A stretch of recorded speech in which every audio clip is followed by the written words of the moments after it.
The movie opens with a visually striking and intense scene set during World War II. Two fighter planes, a US P-51 Mustang and a Japanese Zero, engage in a dogfight over the ocean. Both planes are shot down and crash land on a mysterious, lush island.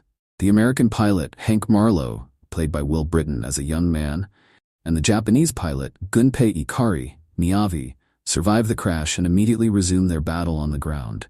This hand-to-hand combat sequence is raw and desperate, with both men still driven by the mindset of war. As they fight with knives and fists, suddenly they are interrupted by a giant, towering figure, Kong. This brief but awe-inspiring reveal of the giant ape establishes his dominance over the island from the very beginning, while also serving as a reminder of how insignificant human conflicts are in the grand scheme of nature. The scene abruptly cuts away as the men stare in shock, leaving the audience with a sense of mystery and danger. The film jumps forward to 1973, against the backdrop of the United States withdrawing from the Vietnam War. This transition is crucial, as it grounds the movie in a specific historical context that colors many of the characters' motivations. The war's end brings about a sense of disillusionment, especially for the military characters like Colonel Packard, who struggle to find purpose after the conflict. We are introduced to Bill Randa, a senior official at the secretive government organization Monarch, which is focused on tracking and studying giant, unknown creatures. Randa is desperate to secure funding for an expedition to an uncharted island in the South Pacific, Skull Island. Randa's motivations are shrouded in mystery at this point, though it's clear that he knows more about the island's secrets than he lets on.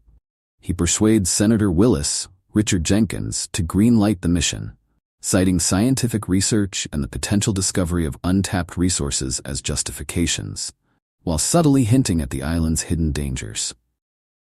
Assembling the team, gathering the key characters who will join the expedition to Skull Island, each bringing a unique skill set and perspective to the mission.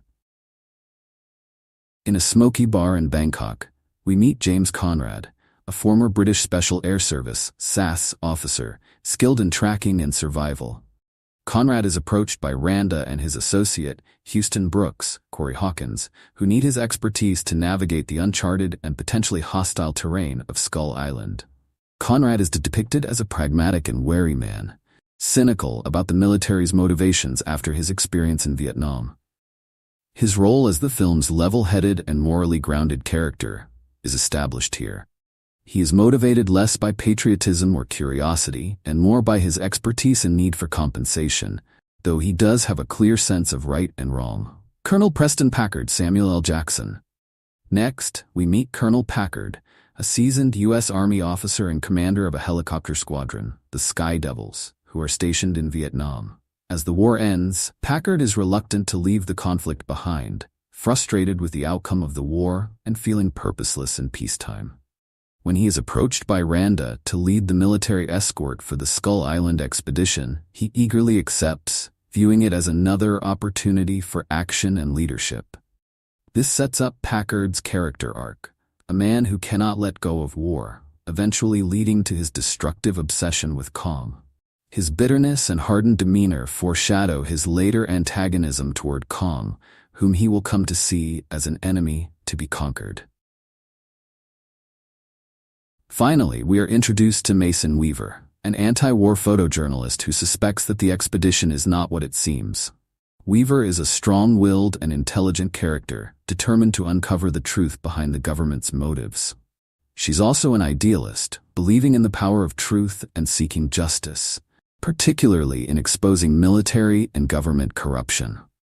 Her skepticism of the military contrasts sharply with Packard's loyal soldier mentality, setting up tension between them from the start. The next major sequence sees the team boarding the U.S. military vessel that will take them to the edge of Skull Island. During this journey, the various characters interact, revealing more about their personalities and underlying tensions. Packard is seen giving orders to his men with military precision, while Randa nervously prepares for the expedition. Weaver questions Randa and Brooks, attempting to uncover more about the mission, but is met with vague and evasive answers, heightening the sense of mystery. The ship approaches Skull Island, shrouded by a massive, violent storm that seems to encircle the entire landmass. In a bold decision, Packard orders his helicopter squadron to fly through the storm to reach the island. The helicopters are tossed around by the winds, but they ultimately break through the storm clouds and are greeted by a stunning vista of the island. Lush jungles, massive mountains, and a sense of untouched wilderness fill the frame. Upon reaching Skull Island, the expedition begins deploying seismic charges to map the island's geology. This action is highly aggressive, as the charges explode across the landscape, disturbing the natural environment. The military characters treat it as just another mission. But the scientists, particularly Houston Brooks, grow concerned about the potential repercussions. Suddenly, out of nowhere, Kong makes his first full appearance. In an incredibly dramatic and cinematic sequence, Kong emerges from the jungle in all his terrifying glory. He towers over the helicopters, and with brutal force, he begins swatting them down one by one. Helicopters are destroyed in midair, crashing into trees and mountainsides, while soldiers scream in panic. The explosions and destruction create a chaotic battlefield, with Kong asserting his dominance over the invading force. The aftermath of Kong's devastating assault on the helicopter fleet. The survivors are scattered across the island, with two primary groups emerging. One group is led by James Conrad, Tom Hiddleston, and it includes Mason Weaver, Brie Larson, Houston Brooks, Corey Hawkins, and several other expedition members.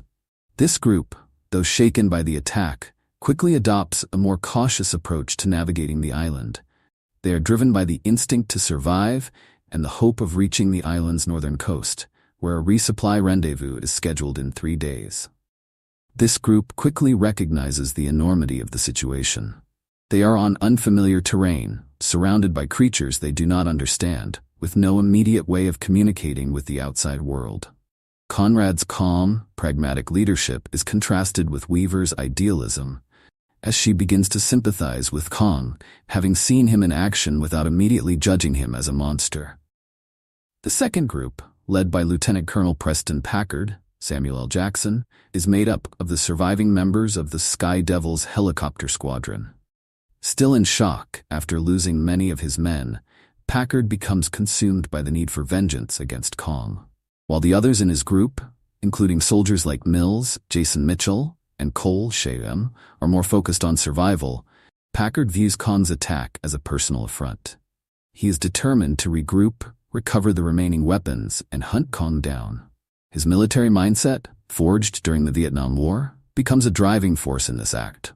Packard's obsession with killing Kong becomes more intense as the group moves forward, and the tension between his desire for revenge and the actual dangers of the island creates a psychological conflict within his unit.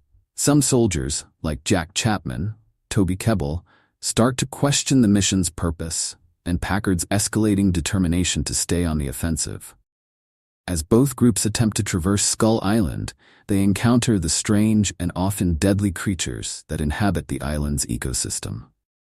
These sequences provide the film with a sense of wonder and danger, while also developing the characters' relationships with the island's environment.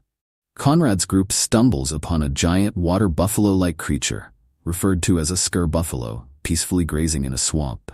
This scene contrasts sharply with the earlier violence, as the creature is majestic and non-threatening, showing that not all of Skull Island's inhabitants are hostile.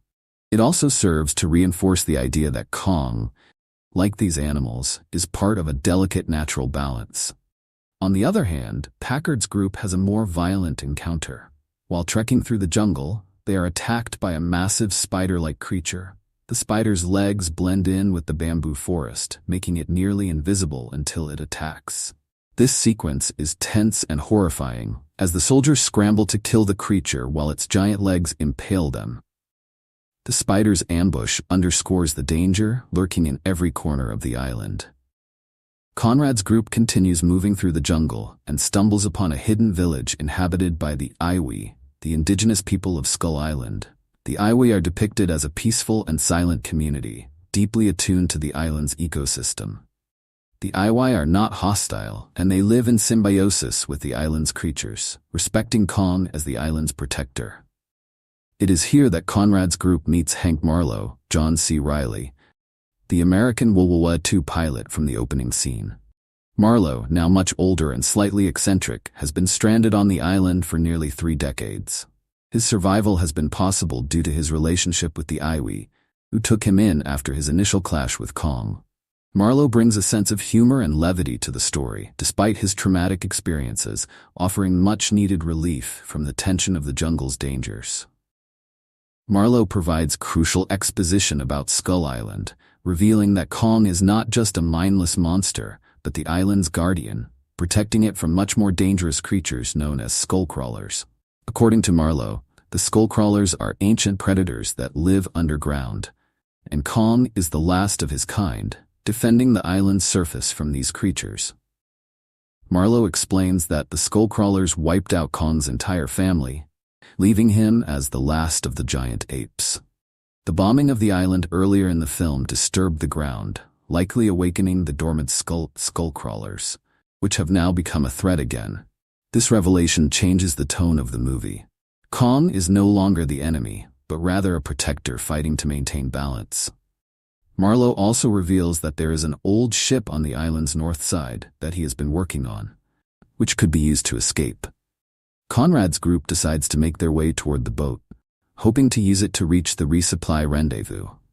While Conrad's group learns the truth about Kong, Packard becomes increasingly consumed by his desire for revenge. Packard's obsession begins to take a toll on his men, especially as they start encountering more dangers on the island. They recover some of the military's heavy firepower from the downed helicopters, including napalm and other explosives, which Packard plans to use against Kong. At this point, Packard's men find themselves in increasing danger. One key moment is the fate of Jack Chapman, Packard's right-hand man, who gets separated from the group while trying to retrieve more weapons. Chapman is alone in the jungle when he is suddenly ambushed and killed by a massive skullcrawler. This scene is tense and brutal, as Chapman's death marks the first major loss from the group. It also serves as the audience's first full introduction to the terrifying skullcrawlers, establishing them as a formidable and deadly threat. Chapman's death is a significant blow to Packard, but instead of retreating or reconsidering his plan, it only intensifies his desire to confront and kill Kong, whom he blames for all the casualties so far. Conrad's group continues their journey toward the boat and eventually finds themselves in a vast boneyard filled with the remains of Kong's family, massive skeletal remains of the giant apes. It is here that they have their first direct encounter with a skullcrawler, a terrifying, lizard-like creature with elongated limbs and an insatiable hunger. The creature emerges from the fog-covered bones, and the group is forced into a desperate fight for survival. The skullcrawler is fast, vicious, and almost snake-like in its movements. The ensuing battle is chaotic, as the group uses everything at their disposal, guns, makeshift weapons, and their wits, to escape. During the fight, some members of the group are killed, but Conrad, Weaver, and Marlowe manage to survive, narrowly escaping the skullcrawler's jaws. As they continue their journey, Mason Weaver grows more sympathetic toward Kong. She sees him as a misunderstood creature, rather than a monster, particularly after witnessing his battle scars and learning about the loss of his family. Weaver's photography background and role as an observer make her more attuned to the island's balance, and she begins to question humanity's right to interfere with it. Her evolving view is mirrored by Conrad, who, though still focused on survival, starts to appreciate the complexity of the island's ecosystem and Kong's role in it. Meanwhile, Packard's desire for revenge culminates in a decision to set a trap for Kong. After reuniting with Conrad's group, Packard is informed about the skullcrawlers and the true nature of the island, but he refuses to listen. He is determined to destroy Kong, whom he blames for the deaths of his men, and he rallies his remaining soldiers to prepare for a final confrontation. Act 3 of Kong, Skull Island is the most intense and action-packed part of the film, culminating in a series of thrilling battles, moral reckonings, and the ultimate clash between Kong and the monstrous skullcrawler. As tensions between the humans reach a boiling point, the final act explores the consequences of human arrogance in the face of nature and Kong's role as both a protector and survivor. Colonel Preston Packard Samuel L. Jackson, fully committed to his mission to kill Kong. After recovering heavy weaponry and explosives from the downed helicopters, Packard sets a trap near a lake that Kong frequents, using barrels of napalm and other explosives to lure him in. Packard's plan is simple but deadly. He intends to cripple Kong with the napalm and then use the remaining artillery to finish him off. He refuses to listen to any pleas for reason, as James Conrad, Tom Hiddleston, Mason Weaver, Brie Larson, and Hank Marlowe, John C. Reilly, desperately try to convince him that Kong is not the enemy. They now understand that Kong is protecting the island from a far greater threat, the Skullcrawlers, which have begun emerging from underground after being disturbed by the seismic charges. Kong soon appears near the lake, and Packard's trap is sprung. The napalm is ignited, creating a massive explosion that engulfs Kong in flames. This scene is visually stunning, with Kong roaring in pain as the flames cover his body, causing him to thrash about and collapse to the ground. The impact of the blast leaves Kong severely weakened, allowing Packard and his men to move in for the kill. As they continue their journey, Mason Weaver grows more sympathetic toward Kong. She sees him as a misunderstood creature rather than a monster, particularly after witnessing his battle scars and learning about the loss of his family. Weaver's photography background and role as an observer make her more attuned to the island's balance, and she begins to question humanity's right to interfere with it. Her evolving view is mirrored by Conrad, who, though still focused on survival, starts to appreciate the complexity of the island's ecosystem and Kong's role in it. Meanwhile, Packard's desire for revenge culminates in a decision to set a trap for Kong.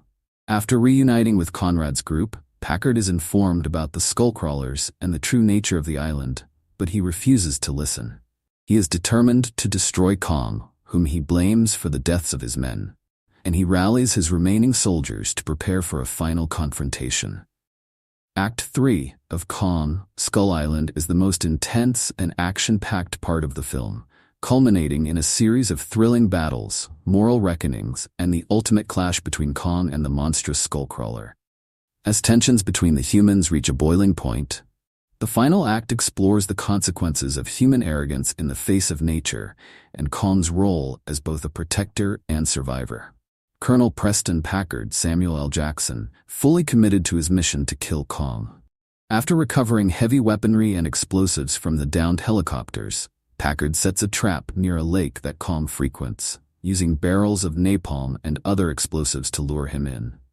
Packard's plan is simple but deadly. He intends to cripple Kong with the napalm and then use the remaining artillery to finish him off. He refuses to listen to any pleas for reason, as James Conrad, Tom Hiddleston, Mason Weaver, Brie Larson, and Hank Marlowe, John C. Reilly, desperately try to convince him that Kong is not the enemy. They now understand that Kong is protecting the island from a far greater threat, the Skullcrawlers, which have begun emerging from underground after being disturbed by the seismic charges. Kong soon appears near the lake, and Packard's trap is sprung. The napalm is ignited, creating a massive explosion that engulfs Kong in flames. This scene is visually stunning, with Kong roaring in pain as the flames cover his body, causing him to thrash about and collapse to the ground. The impact of the blast leaves Kong severely weakened, allowing Packard and his men to move in for the kill.